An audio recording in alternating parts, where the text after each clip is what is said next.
নমস্কার।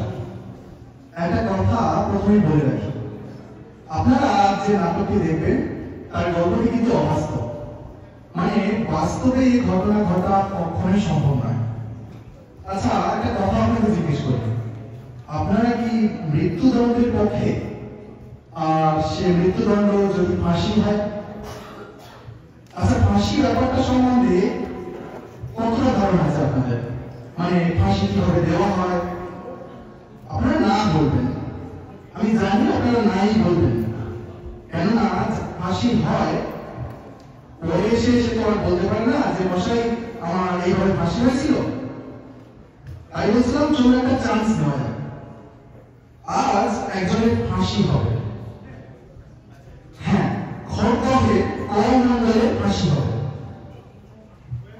আজ থেকে 5 বছর আগে এই করমণ্ডল তার স্ত্রী চাঁপারানীকে গলা টিপে খুন করেছিল, এবং এই দীর্ঘ 5 বছর ধরে আইনের রথী মহারথীরা আইনের অনুপরমাণু ঘেটে করমণ্ডলকে দোষী সাব্যস্ত করেছেন এবং ওর ফাঁসির হুকুম দিয়েছেন।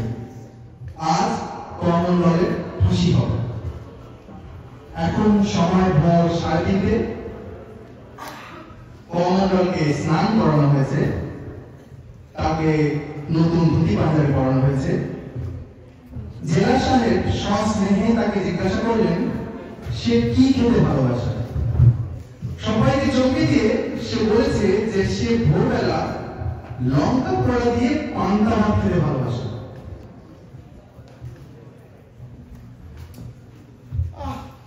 ডাক্তার, আমি ভাবলুম বেটা ছেলে সারা জীবন ভালো মন্দ খেতে পায়নি, কোথায় একটু দই মিষ্টি বিরিয়ানি খেতে চাইবে। আমি নিচে বাজার থেকে গিয়ে ভালো দই আর ওই দাদা বৌদির বিরিয়ানি নিয়ে এলাম। বেটা বলে কিনা লঙ্কা পোড়া দিয়ে পান্তা ভাত খাবে। পান্তা ভাত আমি এখন কোথায় পাই বলুন তো? বলছিলাম কি জেলা সাহেব, ওই ভাতে জল ঢেলে দিলেই তো পান্তা হয়ে যায়। আমি ওই ফাঁসির আসামিকে চিট করেছি জানলে গভর্নমেন্ট আমাকে টিট করে দেবে না? ব্যাটা কি বিপদে ফেললো বলুন তো? বলছিলাম কি পান্তা ভাত কি খাওয়াতেই হবে? আপনি যে কি বলেন ডাক্তার, ফাঁসির আসামির শেষ ইচ্ছে ওকে পান্তা ভাত না খাওয়ালে গভর্নমেন্ট আমার চাকরি খাবে। এত বছর সুনামের সাথে চাকরি করে শেষে কিনা পান্তা ভাতের জন্য আমার চাকরি যাবে। কি করি? ও নকুল, ও নকুল। Yes sir. আরে বাবা, হ্যাঁ বলছিলাম তুমি একবার আমার বাড়িতে যাও। বাড়িতে গিয়ে ওই মেম সাহেবকে জিজ্ঞেস করবে কাল রাতে ছোট খোকা ন্যাকার করে ভাত খায়, সে ভাত কি রেখেছে নাকি ফেলে দিয়েছে? Yes sir. শোনো শোনো, যাচ্ছ কোথায়? যদি বলে ফেলে দিয়েছি, তুমি পরিষ্কার বলে দেবে বড়বাবু বলেছেন ছেলে পুলে নিয়ে বাপের বাড়ি চলে যেতে। কদিন পরে ওই চাকরি খুঁয়ে বড়বাবু ঘর জামাই হিসাবে আসছে। Yes sir. শোনো শোনো, যাচ্ছ কোথায়? আর যদি বলেন না ফেলে দিইনি, তাহলে একটা মিষ্টি করে থ্যাংক ইউ বলে ভাতটা থালায় করে নিয়ে আসবে, আর সাথে 4টে পোড়া লঙ্কা। আচ্ছা স্যার। শোনো শোনো, যাওয়ার সময় আমার টেবিলে দেখবে এই দই মিষ্টি আর বিরিয়ানি রাখা আছে, ওটা মেম সাহেবকে দেবে, বলো ওই ছোট খোকাকে খাওয়াতে, তুমি আবার খেয়ে নিও না। আচ্ছা আচ্ছা আচ্ছা স্যার। আরে শোনো শোনো, না না না না না না না না না না, একটা কাজ করো, দইটা নিতে বারণ করো। তুমি বলো একটু ওই ঘোল করে রাখতে, আমার আবার ওই ঘোল খেতে খুব ভালো লাগে, ঠিক আছে? মা তুমি গ্যালারির মতো দাঁড়িয়ে আছো কেন? আরে স্যার, আমি ভাবলাম আপনার আর যদি কিছু বলার থাকে। আমার আর কিছু বলার নেই, এখন যাও। আচ্ছা আচ্ছা। এই গিয়ে খৈনি ডলতে বসে যেও না, তাড়াতাড়ি ফিরে এসো।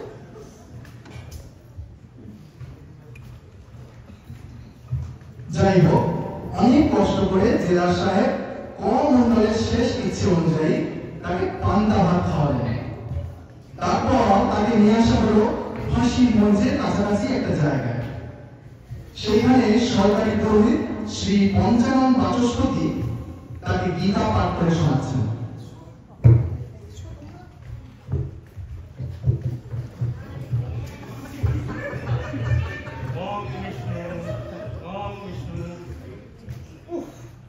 এই হলো আরেক লেখা, ঠিক 4:55 ঝোলাতে হবে।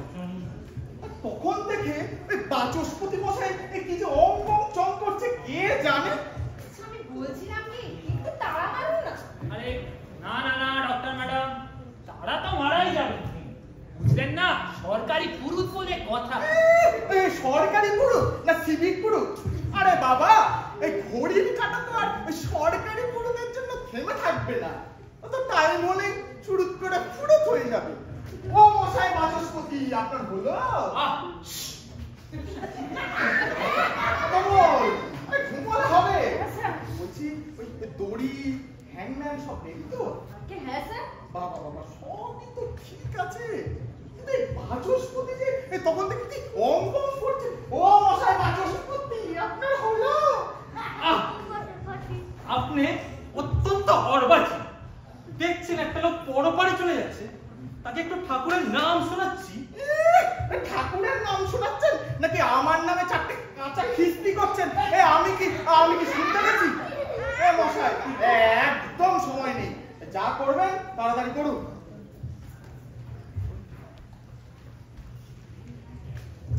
এইবার সবাই মিলে তাকে ফাঁসির মঞ্চের কাছে নিয়ে যায়। তার পেছন দিকে বাঁধা হয়, তার সমস্ত মুখটা একটা কালো কাপড়ের মুখোশে ঢেকে দেওয়া হয়।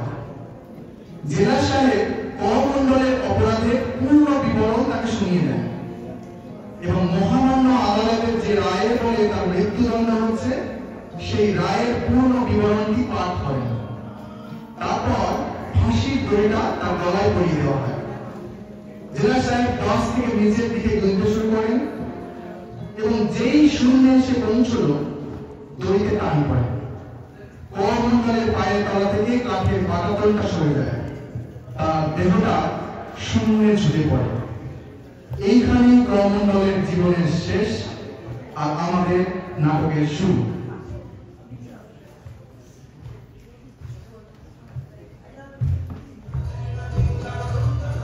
Oh my God! He is still alive! Impossible! Absurd! কি বললেন?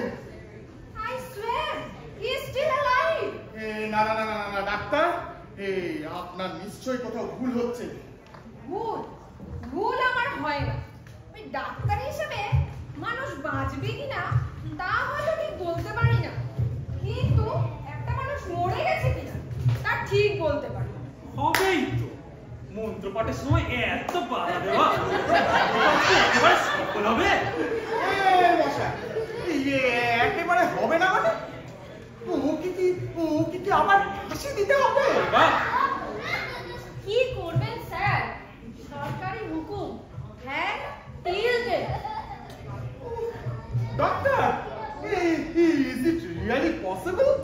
Well, I really don't. সাধারণত মানুষকে ফাঁসি দেবার 5 থেকে 10 মিনিটের মধ্যে নাড়ি থেমে যায়, কিন্তু he is still alive. Ayan বাবু, হ্যাঁ হ্যাঁ বলুন। ওই যান, লাশটাকে নামিয়ে নিয়ে আসুন। বড় লাশ। এই জনজন, হয়নি রাজুলা নিয়ে আয় তো।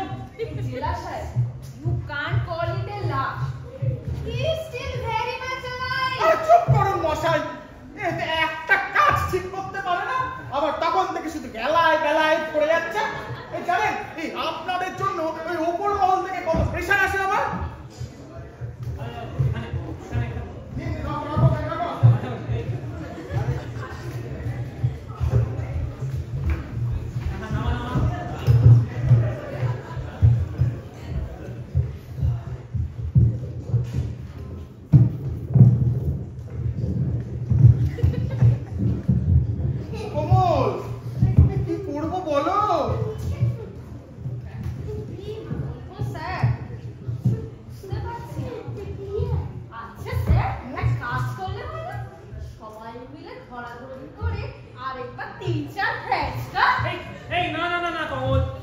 বলছো, তা আবার হয় না। এই যে আইনে আটকাবে, আইনে বলেছে যে লোকটার ফাঁসি হচ্ছে আর ফাঁসির পূর্ব মুহূর্তে জানতে হবে কেন তার ফাঁসি হচ্ছে, কিন্তু কোনো জ্ঞানই নেই। আচ্ছা, এক কাজ করলে হয় না? এই জল টল দিয়ে যদি কোনো রকমের জ্ঞানটা ফিরিয়ে নিয়ে আনা যায়, তো প্রথম থেকে সমস্ত ব্যাপারটা আরেকবার করা লাগে। প্রথম থেকে মানে তুই আবার কি পান্তা ভাত খাওয়ানো থেকে? আমার বাড়িতে আর পান্তা ভাত নেই। আরে না না মশাই, প্রথম থেকে কেন করবো? বলছিলাম কি জ্ঞানটা একবার ফিরিয়ে আনি, তারপর রায়ের বয়ানটা না হয় শুনিয়ে দিলাম আরেকবার, বাবা আর ঝুলিয়ে দিই, তাহলেই হলো। আর কি হচ্ছে? আমি এখানে ঘাস কাটতে এসেছি না, আমার একটা এক্সট্রা পেমেন্ট মাঠে মারা যাবে, তা হবে না। নিন নিন, জল টল দিয়ে জ্ঞানটা ফিরিয়ে নিয়ে আনুন, আমি আবার ভুল ভাল মধ্যে ওর মনে হয় প্রাণটা বেরোতে চাইছে। ডাক্তার দেখুন তো জ্ঞানটা ফিরিয়ে আনা যায় কিনা। কি করছেন ডাক্তার?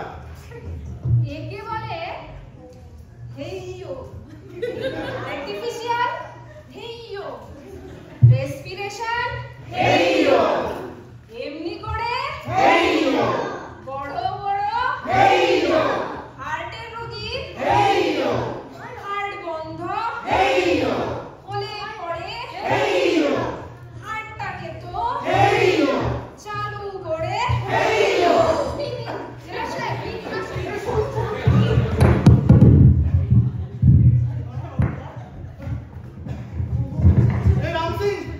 जाओ चेयर लेके आओ।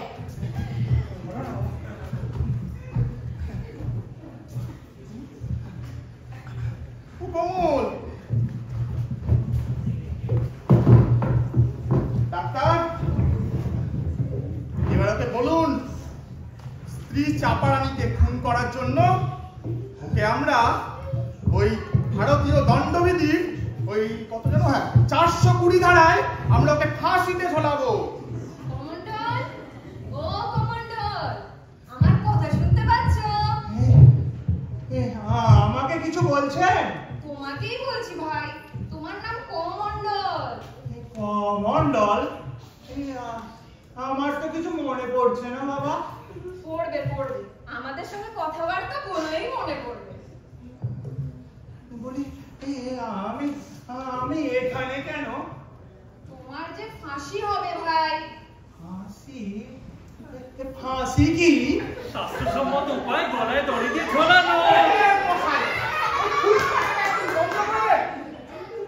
ফাঁসি মানে হচ্ছে হ্যাং টিল ডেথ, মানে আমৃত্যু ঝোলানো। তোমাকে না এরা সবাই মিলে ঝোলাবে। ঝোলাবে? বলি ঝোলালে কি হবে? তুমি মরে যাবে। মরা কি? বেঁচে না থাকা। তাহলে মশাই আপনি বোঝান, আমি যাই। আরে ডাক্তার ডাক্তার আপনি এত উত্তেজিত হবেন না, আপনি আরেকটা কথা বলুন, হাত ধাক্কা দিয়ে বের করে দেবো। মরা মানে হচ্ছে বেঁচে না থাকা। বাঁচা কি? বাঁচা মানে বাঁচা, এই যেমন আমরা সবাই বেঁচে আছি। আমরা কি বেঁচে আছি? না কি উত্তর দেবে? বেঁচে আছো, এই তো তুমি সুন্দর বসে আছো, একটা চেয়ারে বসে আছো। বেটা একটা ভালো চেয়ার এনেছি। বেটা মা ওরা তো মা ওরাই। আরে অফিসে এতগুলো ছাড় পোকানো চেয়ার ছিল, তার একটা আনতে পারলি না। বেটা বসলেই মালুম পেত বেঁচে আছে না মরে গেছে। হ্যাঁ কেষ্টাও, ওই চাষির যাওয়ার মতলব যদি না থাকে তাহলে চুপ করে দাঁড়া। হ্যাঁ ভাই, তুমি বেঁচে আছো, এই তো আমরা তোমার সামনে সবাই দাঁড়িয়ে আছি। তুমি কি আমাদের দেখতে পাচ্ছ না? এই আপনি কে? আমি ডাক্তার, মানুষের সেবা করি, মানুষের প্রাণ বাঁচাই। আপনি মানুষকে বাঁচান? ইউজুয়ালি মানে সাধারণত। তাহলে আপনি এতক্ষণ আমায় এই মরার কথা বলছিলেন কেন? মানে এই জেলা সাহেব, আমার আর এগুলো ঠিক হবে না, এই ব্যাপারটা ওই বেড়া জায়গায় এসে দাও। শুনুন শুনুন, আমি দেখছি। হে কমন্ডল, চেনো আমাকে? না, চেনো না? ও চিনবে কি করে? তোমার তবে কখনো ফাঁসি হয়নি। শোনো হে, আমি পঞ্চানন বাচস্পতি, সরকারি পুরোহিত, এখানে পুজো করি। আপনি পূজা করেন? তা কি পূজা করেন? এই জেলের সকল পুজো, জেলের দুর্গা পুজো, কালী পুজো, সরস্বতী পুজো, এই জেলার সাহেবের বাড়ির শনি পুজো আমি করি। কেন? ওটা তো আপনার আনঅফিশিয়াল ডিউটি। ভাই বলি, এখানে বুঝি পূজা হবে? হ্যাঁ বাবা, এখানে পুজো হবে, এখানে ফাঁসি পুজো হবে। ওই কোনো ঠাকুর তো দেখছি রে। দেখবে কি বাবা, ঠাকুরকে কি আর চোখে চাইলেই দেখা যায়? ঠাকুরকে মন দিয়ে উপলব্ধি করতে হয়। আরে থামুন মশাই, এই যত সব বোম্বাস্টিক কথাবার্তা। শোনুন শোনুন ভাই শোনুন। কমন্ডল, আমি ওই পুরুত নই, আবার ডাক্তারও নই, আমি হলাম গিয়ে পুলিশ। পুলিশ কি? পুলিশ হলো তারা চোর ধরে যারা। না না না না না না না, একটু ভুল বললে। পুলিশ হলো যারা, এই পুরুত তারাই যারা। আর একটা কথা বলে দেখুন, এই হাত ধাক্কা দিয়ে বের করে দেবো। বের করে দেবে? কত শান্তি! আমি সরকারি পুরোহিত, সরকারি কাজ এসেছি, আমাকে বের করে দেবার আপনার কোনো এখতিয়ার নেই। আর একটা কথা বলে দেখুন, ওই বের করে দিতে পারি কিনা আমি এখতিয়ার বুঝিয়ে দেবো আপনার। কমন্ডল, স্ত্রী চাপারানীকে তুমি খুন করেছো। চাপারানী কে? তোমার স্ত্রী। চিনি না তো। মনে পড়ছে না? না। মনে পড়ছে না নাকি মনে করার চেষ্টা করছো না? না না বাবু, সত্যি বলছি, আমার না কিছুই মনে পড়ছে না। আরে ব্যাটা কি ঝামেলায় ফেললো বলুন তো আমায়। ও কমল, বলো কি করবো? কি বলবো স্যার, বুঝতে পারছি না। না স্যার, হবে না, হবেই না। তুমি অন্য মারে বুঝতেই পারবে না। তাহলে কি করবো? প্রেসক্রিপশন যদি দেওয়া যেত ঘটনাটা, হলে মনে হয় কাজে। ও তো পারলে আপনি দিন। ও হ্যাঁ, দাঁড়ান, ফাইলটা, ও হ্যাঁ এই তো। ও হ্যাঁ, যেন নাম হ্যাঁ কমান্ডো। হ্যাঁ শোনো হে কমান্ডো, ঘর দহে তোমার বাড়ি ছিল, বাড়িতে তোমার অন্ধ বুড়ি মা, দুই ছেলে মেয়ে আর তোমার প্রিয় বউ চাপা। সেখানে একটা রোলিং মিলে তুমি কাজ করো, কিন্তু ছিলে যে তুমি বড্ড বড় এক নেশাখোর। সে যাই হোক, হঠাৎ একদিন শ্রমিক অসন্তোষের দরুন তোমার কারখানার মালিক তোমার কারখানা বন্ধ করতে বাধ্য। তোমার বাড়িতে অভাব দেখা দিলে, কিন্তু নেশাখোরে আর তাতে কি যায় এলো? এরই মধ্যে একদিন তুমি নেশায় টং হয়ে বাড়ি ফিরেছ। বাড়ি ফিরেই তুমি তোমার অন্ধ বুড়ি মাকে গাল দিতে লাগলে। তোমার ছেলে মেয়েরা বসে ভাত খাচ্ছে, তুমি ওদের ওপরেও রেগে নেই। আমার মাল খাবার পয়সা নেই, আর তোরা শালা এখানে বসে ভাত খেয়েছিস। তুমি মারধর শুরু করতেই চাপা এলো ওদের বাঁচা। তখন তুমি চাপার কাছে মদ খাবার পয়সা চাই, চাপা দিতে। তখন তুমি সামনে পড়ে থাকা একটা থালা তুলে দিলে বিক্রি করে মদ খাবে বলে। আবার বাধা দিতে এলো, তখন তুমি ওর গলাটা টিপে ধরলে।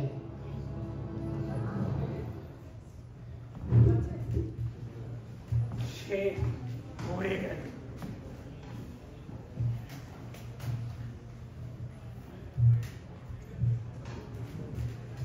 কমান্ডর, শুনলে তো সব কথা? এবারও কিছু মনে পড়েনি তোমার? না। এ ভাই ফায়দা হোগা। দূর মাওরা, দেখছি বাংলা মাতৃভাষায় বুঝছে না, হিন্দি। বেটা আচ্ছা ঝামেলায় ফেললো বলুন তো। ও কমল, এই একটু বুদ্ধি টুদ্ধি টানো। স্যার একটা আইডিয়া এসেছে। হ্যাঁ আইডিয়া, বাবা বাবা বাবা বলো বলো। বলছিলাম কি আমরা সবাই মিলে একটা নাটক করে দেখালে কেমন হয় বলুন তো? এই ধরুন আপনি যেরকম কমণ্ডল সাজলেন, তারপরে আমরা সবাই মিলে একটা নাটক করি।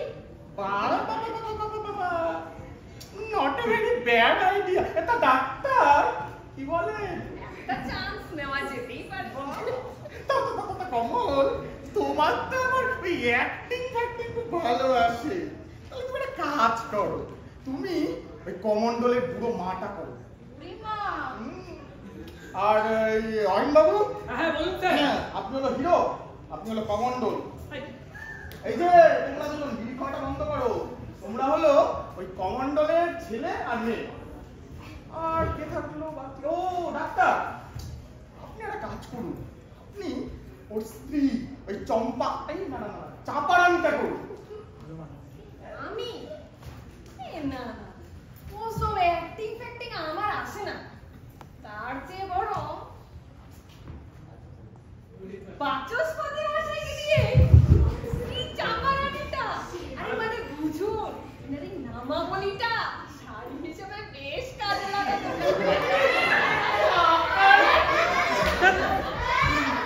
এইসব কাজ আমি করবো, এ আমার কাজ মন্ত্র পড়া ব্যাস। এই মশাই, এই সরকারি কাজে ওই আমার কাজ আপনার কাজ বলে কিছু হয় না। আমি করব না ব্যাস। সে আপনাকে করতেই হবে ব্যাস, না করলে ওই নবান্নে রিপোর্ট করে দেবো ব্যাস। আমাদের মধ্যেও গন্ডগোল হচ্ছে। তোমাদের আবার কি বলো? আরে বাবা, এই লোকটা এর তো এক ছেলে এক মেয়ে। তো রাম সিংকে আমি বললাম যে তুই ফিমেল পার্টটা কর, তো রাম সিং রাজি হচ্ছে না। नहीं, हम जेनाना को काम नहीं करेगा। আরে হড়বড় করো না, এই তোমরা যাও, তোমরা ওখানে যাও। এই অহিম বাবু, হ্যাঁ বলুন। আচ্ছা ওই কমণ্ডলের ওই ছেলে মেয়েদের একটু স্টেজটা বলুন তো। ও দাঁড়ান, হ্যাঁ যতদূর মনে পড়ছে মেয়েটা 7 বছরের আর ছেলেটা 2 বছরের। ও তাহলে তো মিটেই গেল। তাহলে ওই সিনিয়রিটি অনুযায়ী এই নকুল তুমি হলো ওই কমণ্ডলের মেয়ে, আর ওই রাম সিং তুমি হলো ওই কমণ্ডলের ছেলে। ঠিক আছে ঠিক আছে, তাহলে সবাই রেডি তো? আপনি আবার এখানে কেন? আমার বক্তৃতা আছে, শোনো শোনো শোনো শোনো।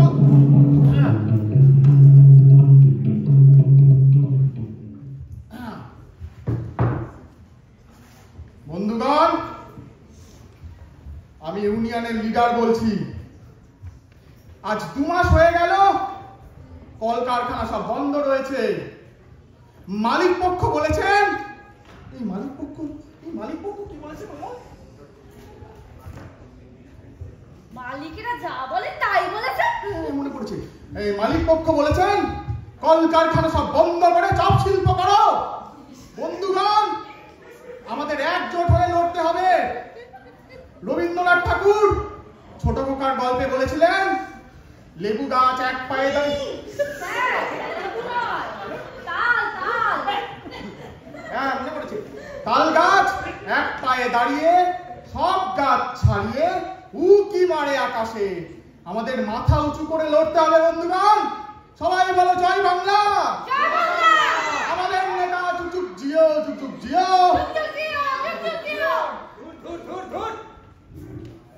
এই বাবুদের এই বক্তির শুনে শুনে কান পচে গেল।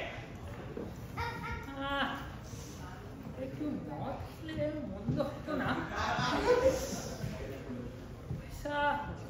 পয়সা ওদের নেই, এই যে পাই এর মধ্যে। না না অহিম বাবু, কি করছেন আপনি? একটু রিয়ালিস্টিক করুন। এরকম সফিস্টিকেটেড কথাবার্তা ওই কমণ্ডলের ক্লাসের মুখে মানায়? মানে একটা খিস্তি করুন। আরে না না না, সেটা পারবোই না স্যার। কেন পারবে না? স্যার দিব্যি দেওয়া আছে।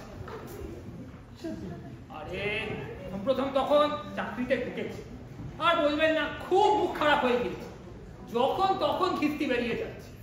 তো একবার সেই শ্বশুর মশাইয়ের সাথে গল্পে বসেছি, তখন ওনাকে 4টে কাঁচা খিস্তি দিয়ে দিই। তারপর থেকে স্ত্রী দিব্যি দিয়েছি, যদি আর একবারও খিস্তি উচ্চারণ করি তাহলে ওর মারা মুখ দেখি। আপনি একটা কাজ করুন মশাই, আপনি ওই ওই চাকরি বাকরি ছেড়ে দিয়ে গিয়ে পাঠশালা করুন। আরে না না স্যার, আপনি ব্যাপারটা অন্যভাবে নিচ্ছেন কেন? বলছি কি, মন্ডলটা আপনিই করুন। না দেখুন, তুমি কি রিয়ালিস্টিক, একটু খিস্তি তো করাই ছিল। আর সে ব্যাপারে আপনার থেকে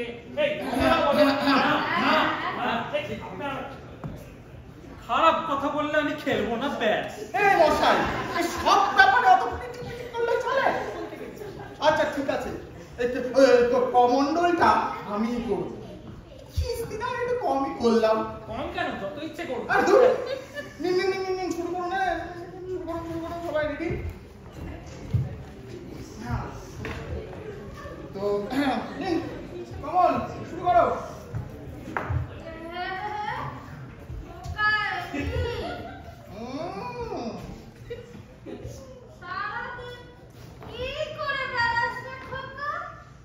গড় চড়াতে যায় রে বই, জানো না কি দান্দায় ঘুরে?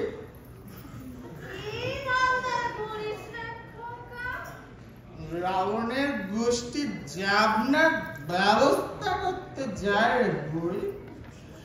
আমি জানি না, তুমি আমায় টাকা দাও আর মাল খাবো।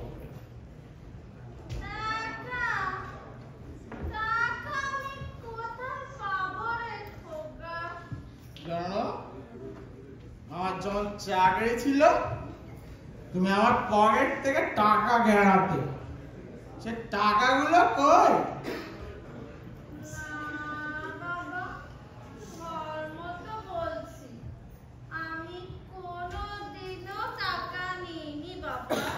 মিথ্যা বলে পড়ি, আমি নিজের চোখে দেখেছি।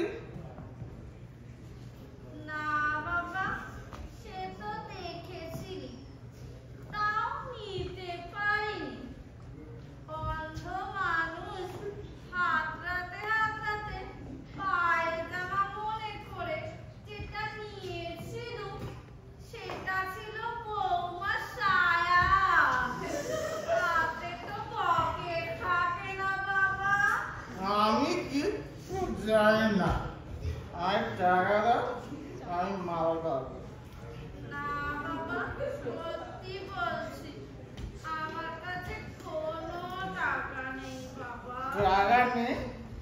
টাকা নেই তো জন্ম দিয়েছিল কেন?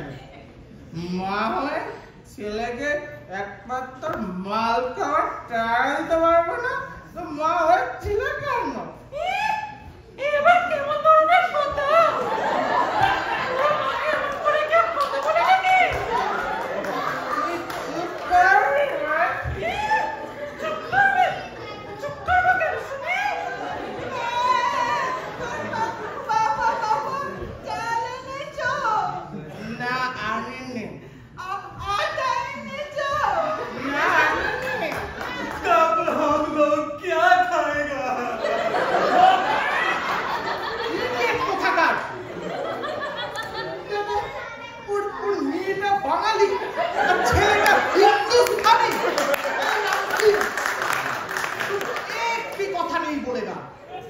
जब बोलेगा तब कांपेगा।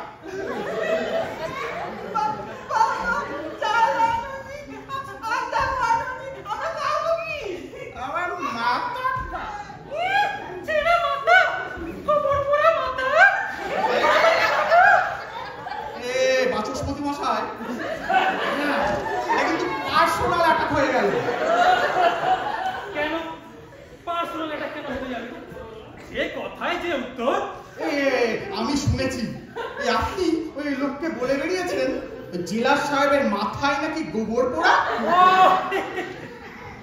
ওটা তো আপনার গিন্নিরই কথা, আমি শুধু প্রচার করেছি। ও তেদল লোক তো মাইরি অমনি ওই মৌকা বেশ শুনিয়ে দিলেন। ঠিক আছে, আমিও এই শোধ তুলবো। আর মাথায় গোবর পড়ে তোর বাপের মাথায় গোবর পড়ে। বাপ তুলে কথা বলবি না বলে দিচ্ছি। মারবে মারবে।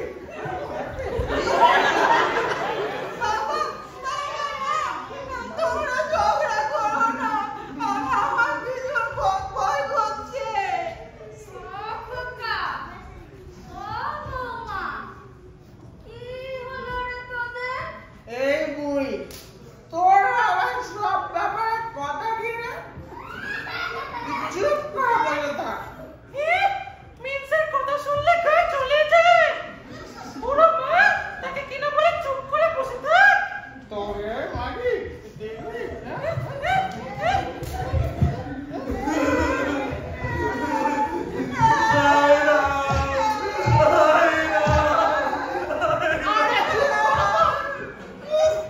এরকম হেরে গলায় কান্নাকাটি করলে ওই অ্যাক্টিংয়ের মুখ থাকে? এই রাম সিং গবেট কোথাকার, তোমার মুক্তি শুদ্ধি কাপ হোগা। আরে বাঙালির বাচ্চা ওই কান্নাকাটির সময় কখনো ওই হায় রাম কান্নারে চুপ করে থাকো। স্যার অনেকক্ষণ ধরে পেছন থেকে বসে আমি দেখছি, হবে না এইভাবে। মনে হচ্ছে এতক্ষণ তো হলো, একবার যদি জিজ্ঞেস করে দেখি। হ্যাঁ, মনে করে গিয়ে থাকতেই পারে। চলুন। এই ডাক্তার ডাক্তার দেখুন তো ওর কিছু মনে পড়লো না? কমান্ডো, ও কমান্ডো, এবারে নিশ্চয়ই তোমার কিছু মনে পড়েছে?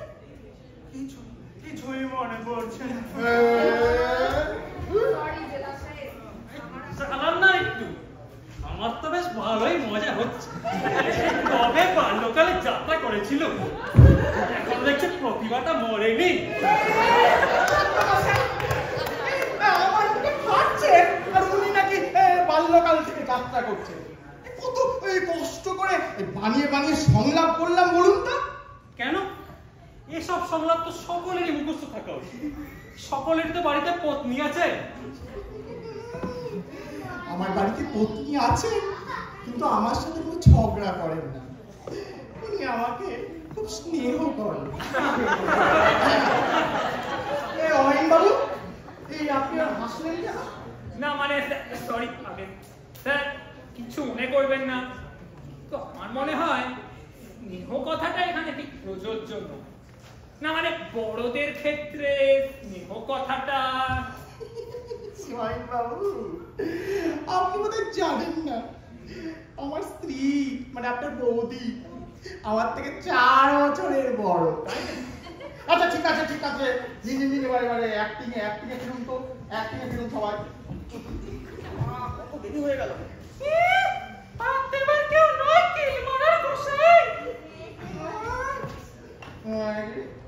যেখানে বাপ পাবি সেখানে যেতে পারিস তো? যাবই তো, যেখানে তো চোখ চায় সেখানে যাবো। চলে তো যেতে পারিস।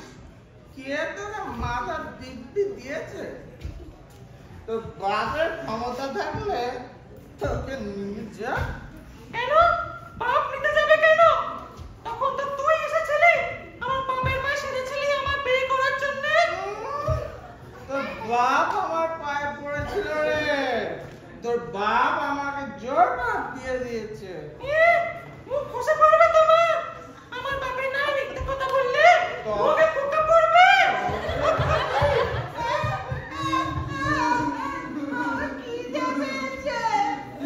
এবারে ভুক লাগলো বা।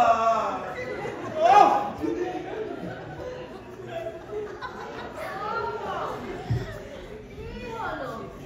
ঘরে কি খাবার আছে? তুমি দাও না ছেলে মেয়ে। ঘরে আবার কি থাকবে? যেমন বাপ ছেলে মেয়েদের খেতেও দিতে পারে না, আর আমার কাছে কোনো পয়সা নেই।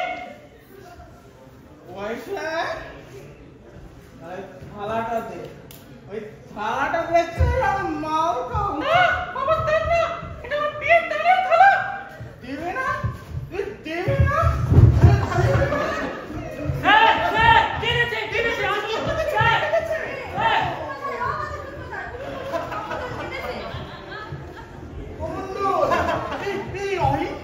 কমান্ডো কাটলো কেন? স্যার মনে হচ্ছে এবার মনে পড়ছে। মনে পড়ে গেছে? কমান্ডো তোমার কি সব মনে পড়ে গেছে তাহলে? বাবুরা, আমার সব মনে পড়ে গেছে। তা তোমার কি মনে পড়েছে? বাবুরা, আমার একটা সোনার সংসার ছিল। সোনার সংসারই তো, 2 ছেলে মেয়ে 1 বউ। আমার মতন তো নয় ছেলে মেয়ে 2 বউ। এই আপনার কেচ্ছা শুনতে কে গেছে? কেচ্ছা বললেন কেন? হাঁটুর বয়সী মেয়েকে বিয়ে করেছে তো ওটা কেচ্ছা বলবো না? আরে আপনারা যদি এসব পার্সোনাল ব্যাপার নিয়ে এরকম মাতামাতি করতে থাকেন, আমাদের খাবারে তো দেরি হয়ে যাচ্ছে। দুপুরের ওই বাসি বেগুনিগুলো আরো বাসি হয়ে যাচ্ছে। হ্যাঁ, চলুন। তা কমণ্ডল, ওই তোমার একটা সোনার সংসার ছিল, তারপর কি হলো? হ্যাঁ বাবু, আমার একটা চাকরি ছিল বাবু। তারপর আমার ঘরে বাবু সুখ ছিল, শান্তি ছিল। আমার বউ যখন এই সন্ধেবেলায় এই তুলসী তলায় এই পিদিম জ্বালাতো, যখন আমার বুড়ি মা আমার ছোট ছোট ছেলে মেয়েগুলোকে দাওয়ায় বসে গল্প শোনাতো, তখন আমি ঘর থেকে কাজ থেকে ফিরতাম। তারপর আমার ছোট ছেলেটা বাবু বড় ন্যাওটা ছিল আমার। আমি কাজ থেকে ফিরলেই ঠিক পোষা বেড়ালের মতো আমার পায়ে পায়ে ঘুরে বেড়াতো। তখন গর্বে আমার বুকটা উথাল পাথাল করে উঠতো বাবুরা। তারপর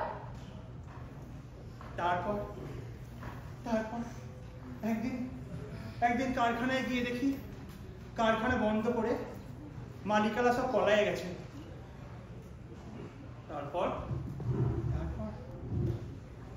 তারপরে কারখানার গেটের সামনে দিনের পর দিন বসে থেকেছি। ভেবেছি আজ না হোক কাল তো তালা খুলবে। এতগুলো লোকের পেটের ভাত কেড়ে নিয়ে মালিকেরা নিশ্চয়ই পলাই যাবে না। ওরাও তো মানুষ। কিন্তু বাবুরা, কারখানার তালা আর খুললো না। কারখানার গেটে মরচে পড়ে গেল। কারখানার ভেতরে সাজানো ফুলের বাগানটা জঙ্গল হয়ে গেল।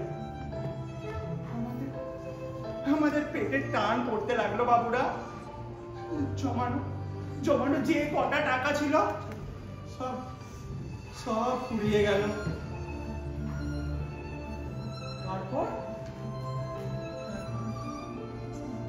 সেই অভিশপ্ত দিন। অনেক রাত করে চোরের মতো ঘরে ঢুকেছি। ভেবেছি ছেলে মেয়েগুলো সব ঘুমায়ে পড়েছে, কিন্তু দেখি ছেলে মেয়েগুলো বসে বসে ভাত খাচ্ছে। আমার মাথায় আগুন চলে উঠলো বাবুরা। চাল পেলে কোথায়? চাপা বললে ছেলে মেয়েদের খিদের জ্বালা সহ্য করতে না পেরে দুটি চাল চুরি করে এনেছে।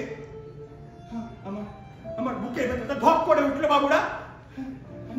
না, চুরির চাল আমি ছেলে মেয়েদের খেতে দেব না। ছুটে গেলাম থালাটা কেড়ে ছুঁড়ে ফেলে দিতে। চাপা দৌড়ে এসে পায়ে পড়লো বাবুরা। ছেলে মেয়েরা অনেক দিন কিছু খায়নি, ওদের দুটি খেতে দাও, ওদের বড় খিদে পেয়েছে।